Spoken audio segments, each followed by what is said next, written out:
What is up, fellow retainers, spiritual aspirants, bots, robots, watchers, spiritually dead, spiritually alive, whatever you are, welcome. All right. I want to talk about what I think is one of the most overlooked aspects of a holistically healthy life. And if you're on semen retention, this is really about you becoming the best version of yourself. Okay, you guys, it is not about female attraction. It is not about manifesting lots of money. Yes, these are side effects of the process, especially when you're not in it for that. And I'll keep saying that.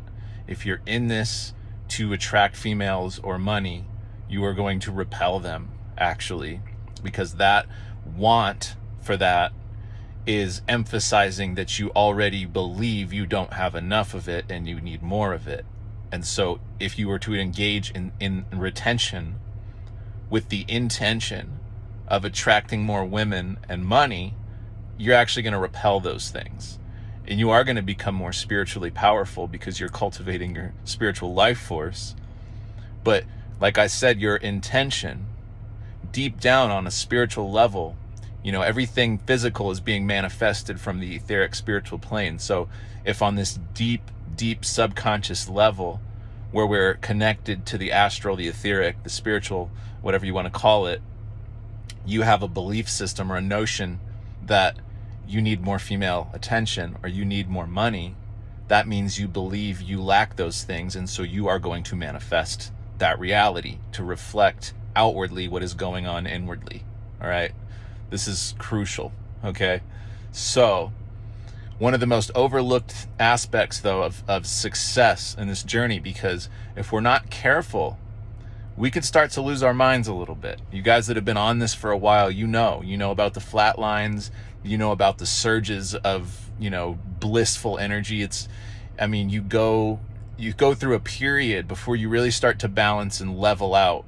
You go through a period a lot like what people that quit drugs go through. It's like a withdrawal phase, and people, it could last days, weeks, months, who knows? It's all an individual thing how long this is going to last. And there's something called post-acute withdrawals. So maybe you go through, like, you last a month and you experience the wet dreams, and you experience, high highs, low lows, all sorts of things that could happen as a result of the withdrawal process. And then it might level out, and then it might come back later. That's called post-acute withdrawal. So it is a lot like getting off of drugs, getting off of the corn and the sexual activity that we've been so accustomed to. So it is a process, you guys. So in order to maintain and sustain and keep retaining and keep moving forward and not have these like relapses that come with shame that make it harder and harder for us to continue, we really have to be focused on balancing all of these things in our lives, right? So we can easily become subject to overdoing things, especially when we're so used to being overstimulated, right? The dopamine centers in the brain need a chance to really recover.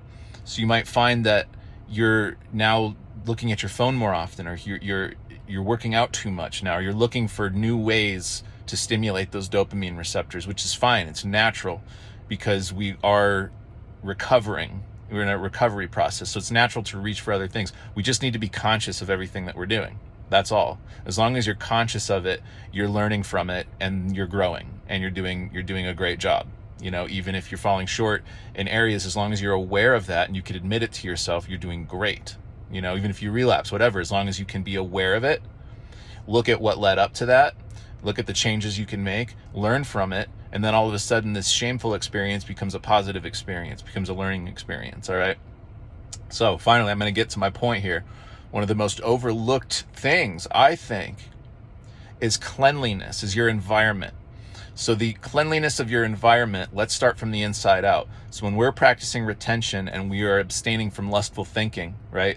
We are cleaning out ourselves, our most immediate environment, our spiritual environment, right? Our energetic environment. That's a great place to start.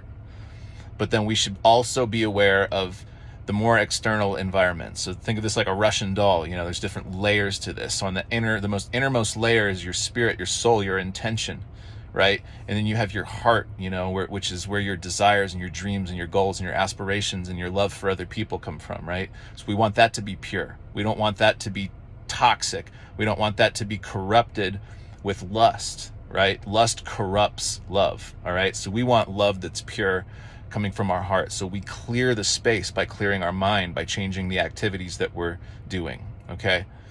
That's a great starting place. Now, out from there, you have your gut, you have your intestines, you have your muscle tissue, your fat tissue, all of your brain tissue, all of these things. So these things we want clean as well. And so that's where diet and nutrition comes into play. And that's where, you know, lymphatic drainage through movement, through sweating, through skin brushing, various things that are going to help you move and excrete waste from the body. This becomes very important to having a clean body. And then we can't be putting more crap into our body and making that super difficult for our body. So we put clean organic foods in, and we focus on, you know, regular excretion.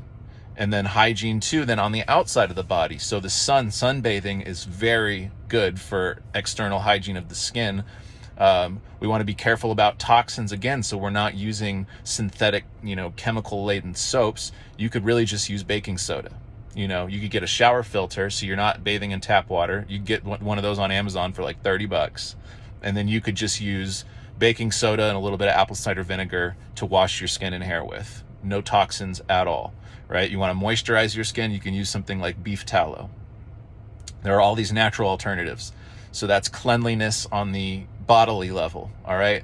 And then outward from that, so I'm sitting here in my car, all right? I just deep cleaned my car, and I noticed that I already feel better psychologically. So then the environment immediate to us, which is our rooms that we live in, wherever we sleep, wherever we eat, wherever we go to the bathroom, if we have a car, all of these things, we want these things to be as clean as possible. I think this is one of the most overlooked aspects of a holistically healthy life, is that your environment has to be clean, you guys. Especially when we live in a world where other people are constantly dirtying the environment. All right. So we do not want to participate in that. We don't want to be helping that at all. We want to be the change that we want to see. So cleanliness from within that extends outward. Anywhere you have control, like I can't go up and make them stop poisoning the skies. I can't personally do that, but I can personally stop poisoning myself.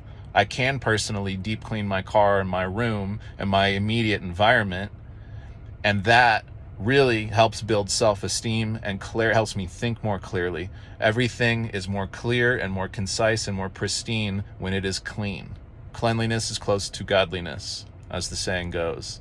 All right, guys. So I hope that motivated you to clean your room if it's dirty, or clean your car if it's dirty, or clean your ass, boy.